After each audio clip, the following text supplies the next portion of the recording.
All right, welcome to my Epic Buddies, the podcast.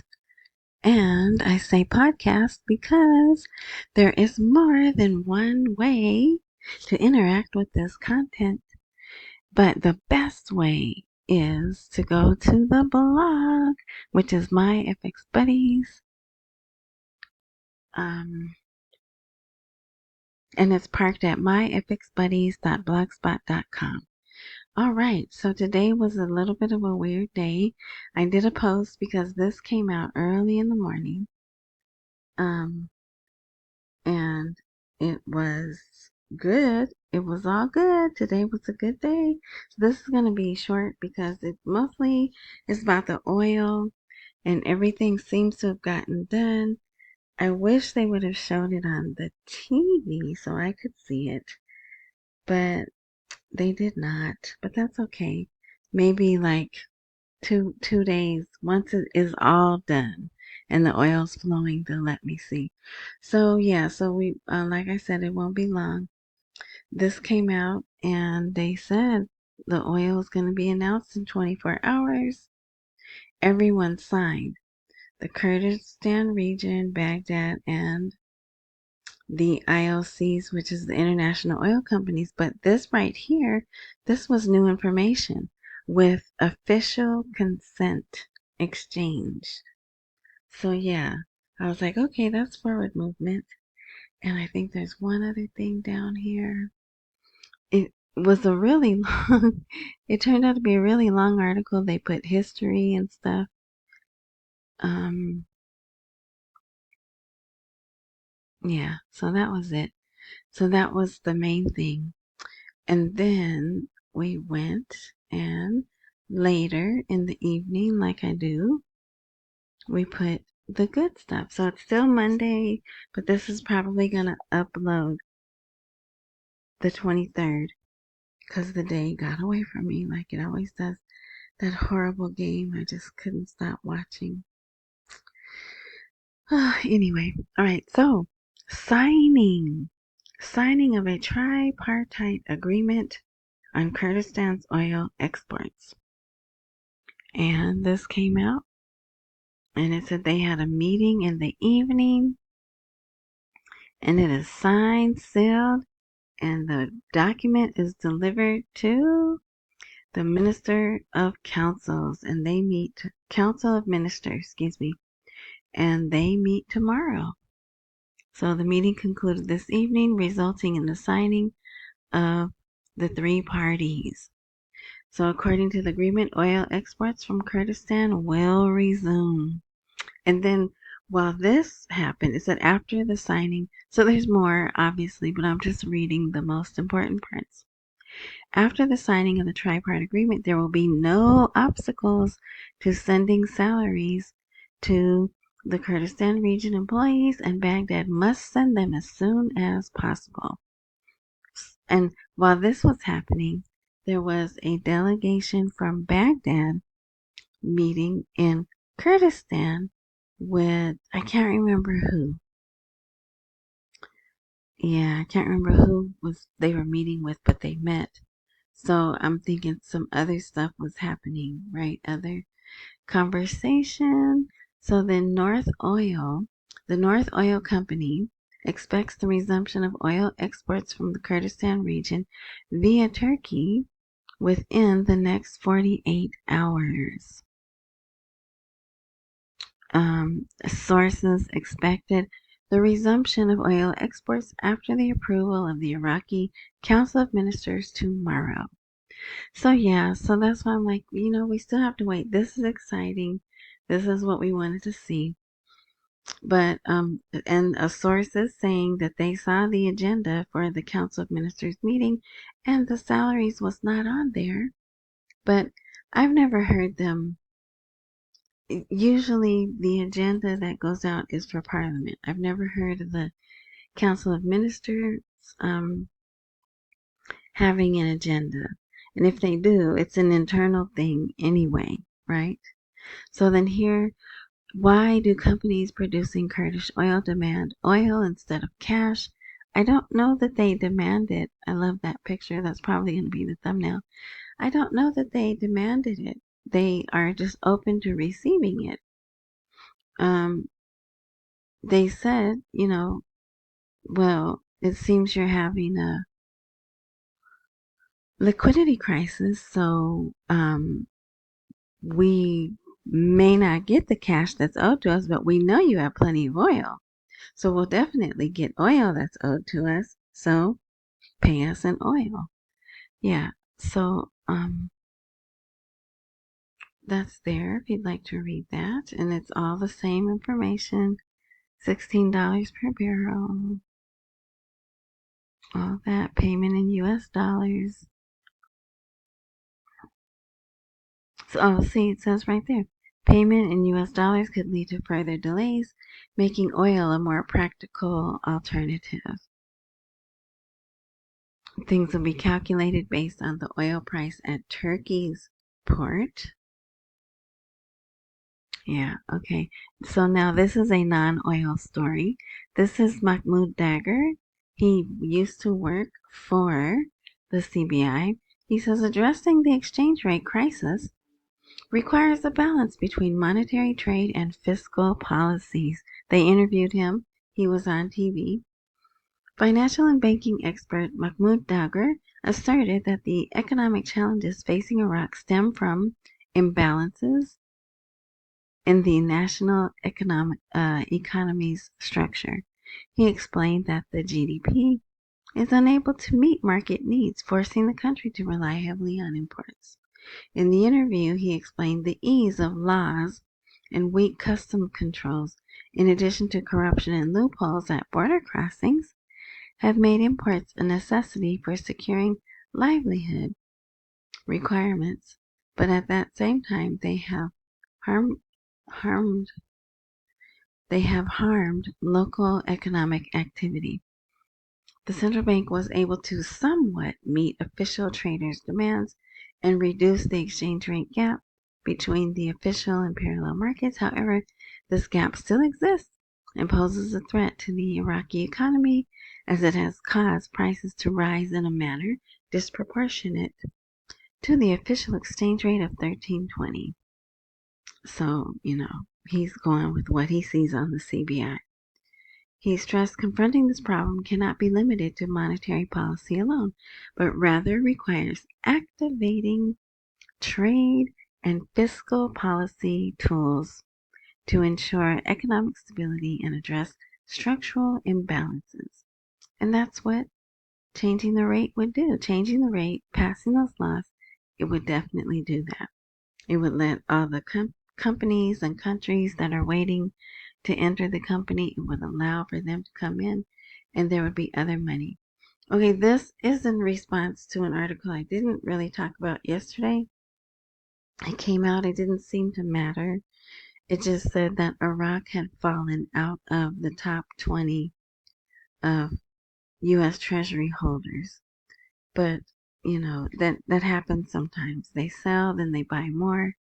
So a legal expert, Saleh Nouri, he replied saying, well, yeah, it's smart.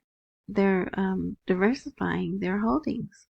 They're diversifying their investments, balancing investments in gold and U.S. bonds to bolster its financial reserves.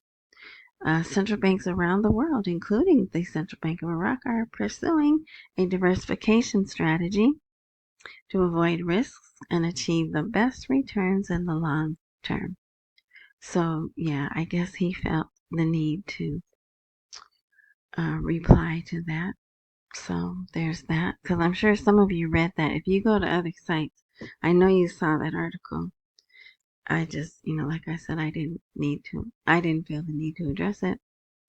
The President of the Republic heads to New York amid American coldness towards Sudani. And I did read this yesterday. Remember, I covered it, but I didn't post it, and then I felt bad. I hate covering stuff and then not posting where you can go back to it and find it. So here, I posted that. They're talking about the president's there, everybody's there, but Sudani, this is a different one. Listen to this wording. This visit comes at a significant time as a well-informed political source confirmed that Sudani is facing clear distaste from the U.S. administration. The source described him as currently undesirable in Washington due to his government's growing closeness to regional and international parties that are not aligned with U.S. policies. So, but guess what? If you pay attention to the meetings and the speeches, and you probably won't, because why would you? Right? I know I wouldn't if I wasn't in this. I wouldn't. This year's is definitely different.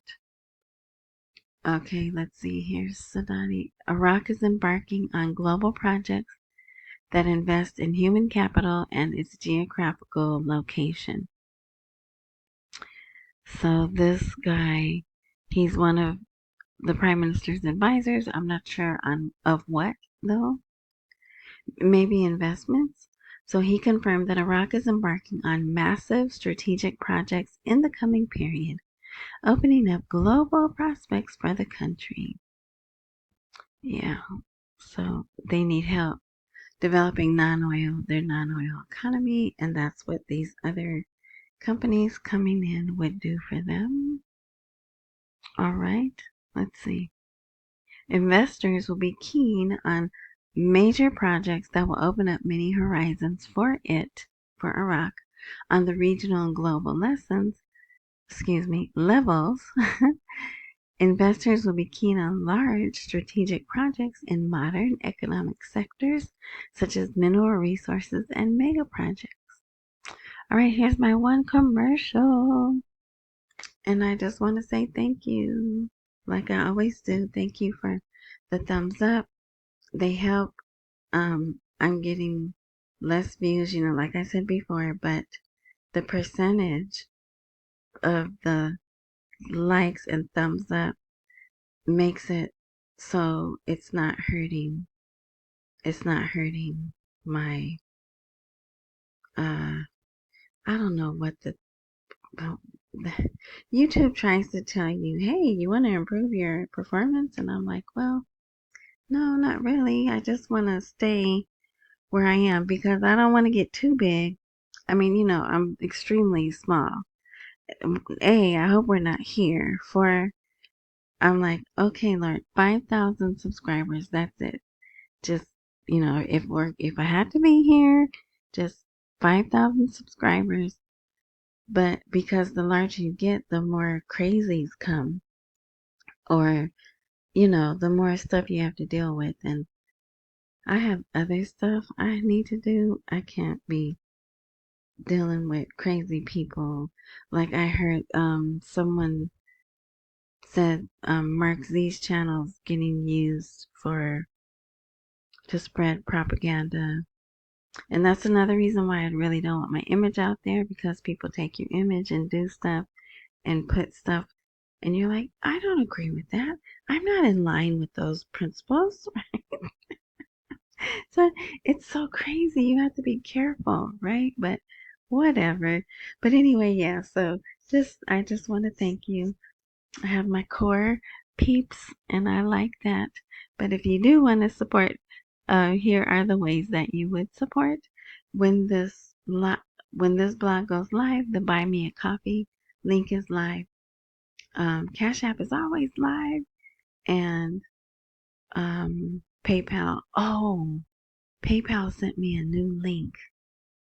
Okay, so I have to. I mean, that link I think still works, but PayPal sent me a new link, and it's been 5 days only, and I already got a letter from.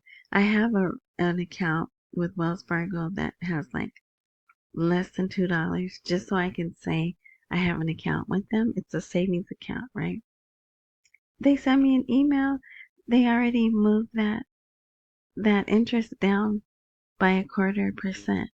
Now, is that because the Fed raised their rate? I just thought it was interesting. It just happened right after they raised the rate, and it's the same. It's 0.25%.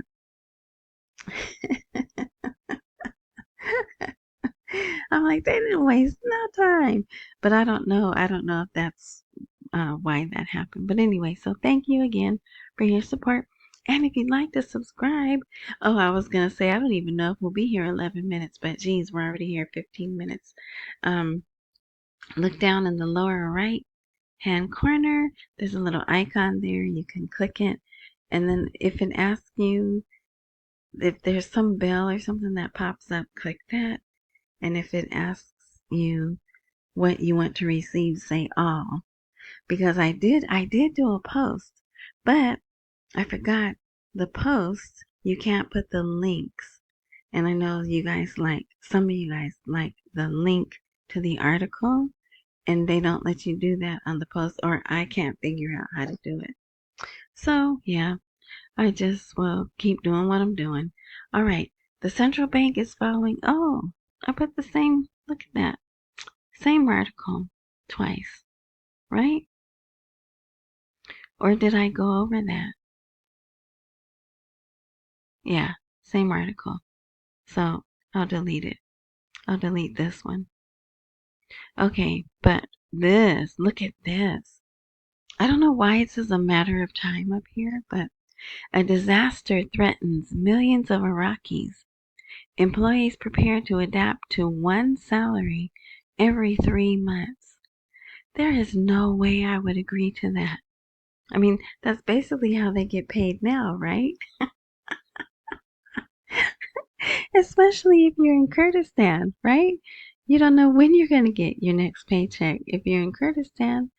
But yeah, that's what they want. They want to go to paying once every 3 months. Now, there's some sensitive words in here that I don't want to say, but if you'd like to read this, you can.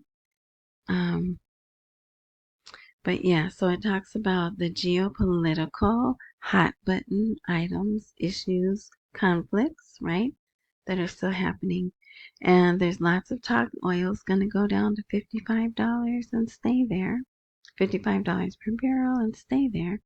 But if they would let Iraq change their rate, it wouldn't matter. And that's also why they have the Vision 2050. By then they'll intend to have, oh, man, there was a really neat thing. They have one of their professors at one of their colleges got awarded inventor status for an algorithm. He made an algorithm. I didn't get to read what the algorithm does, but yeah, he got a letter from, I think, Google or Alphabet. Maybe it's Alphabet. But it says INV, and I was like, what?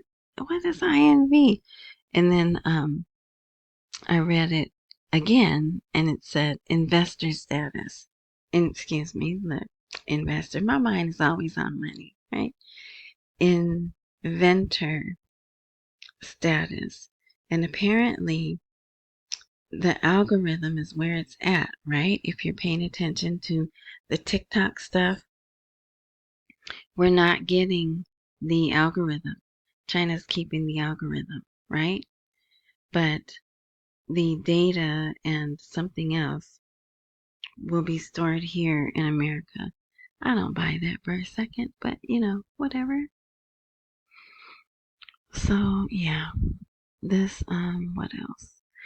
So yeah, that I don't know what they're gonna do. I mean, no, I don't drive, but someone today did.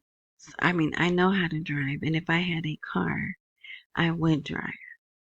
I love driving. I've been driving since I was 11. But that was an emergency.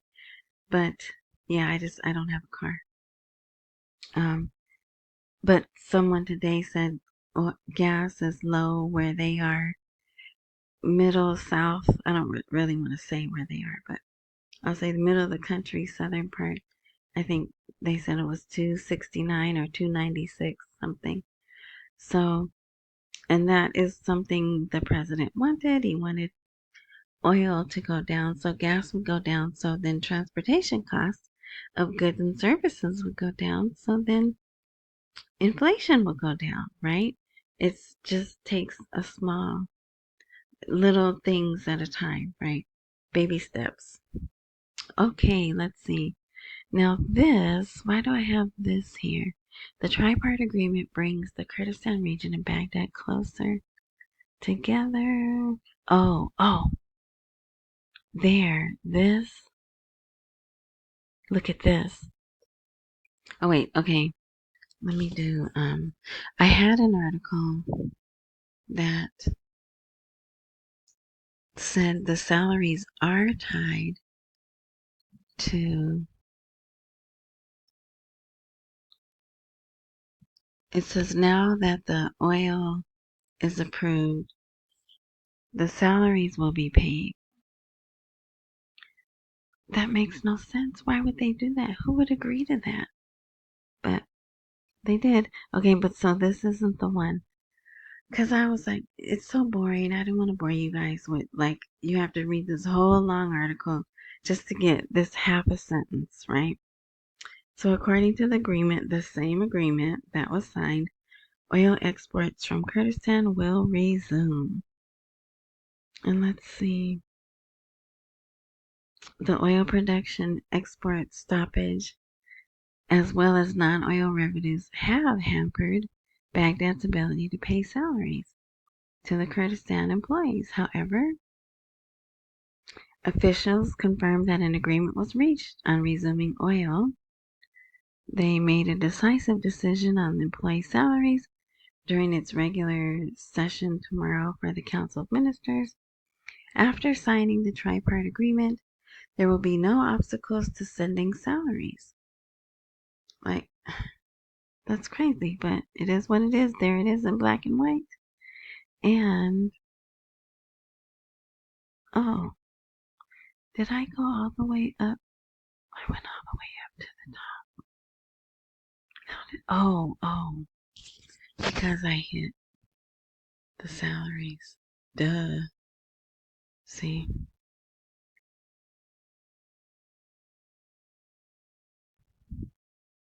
Okay. It may be here.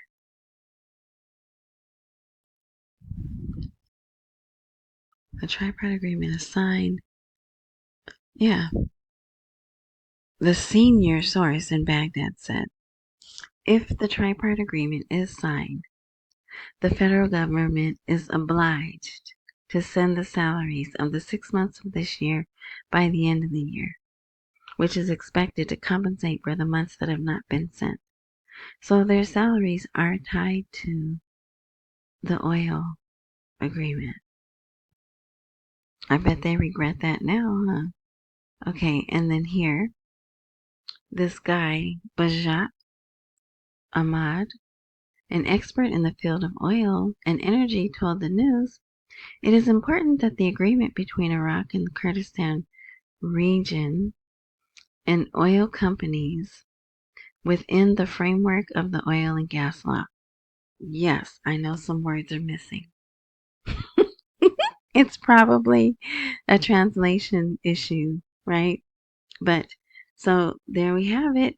This is not the oil and gas law, as some people are saying, that the pipeline going from Kurdistan to Turkey is the oil and gas law, but it is a part of, it's within the framework of the oil and gas law. So, could this be the last bit that needs to be resolved? And then they can push through the oil and gas law? I hope so. That would be lovely, wouldn't it? All right. So then there's more about the salaries. And that's it. Yeah, we're done. Because, like I said, tomorrow, the Council of Ministers meeting, fingers, toes, eyes, everything crossed. That they do. I think two things could happen. They will sign and just, give it their approval. And they'll tell us, they'll make it public so like I can see. Or they'll do it and they won't make it public, and they'll just do it anyway. And what we'll see is, what we'll have to seek out is, yes, the oil is flowing, and yes, the people are getting paid. Because, see, they do have to put that in the news, because that's how the people know their money. They text them, they get an MSS text, and they put it in the news. Your salaries are being paid. So as long as someone is scouring the news, which you know I do, we'll see that. All right. So just hang in there. We got not even 24 hours because it's morning time for them there already. Yeah. All right. So thank you. Looking forward to tomorrow. Let's see what happens. What else? There's one other thing. RSS.com. You can go there. There's a transcript there. In case there's new people and you're wondering, why does she keep saying RSS.com? But it mostly gets visited by people from other countries, like Japan, Stockholm. What's up? Yeah. I don't know how to say. Is konnichiwa? Is that hello? I don't know. I know that's a word. I hope it's not a bad word. I don't think it is a bad word. I have no idea what even language they speak in Stockholm. And there was some other country. So I think people go there and they print out the transcript and then, put it in their language. Because it's the exact same, it's the same video, everything's the same. But yeah, so I like doing that. All right, so that's it. Accumulate while we wait for the rate to appreciate. Don't miss any meals. Pay all your bills. There's only, well, after tonight, 8 more days in September. Suddenly, right? Or suddenly, September. Tomorrow's the 23rd. When all this great stuff is supposed to happen, right? All right. So we'll see. All right. Enjoy the rest of your morning, night, noon, whatever time frame you are indulging in this content. And until next time.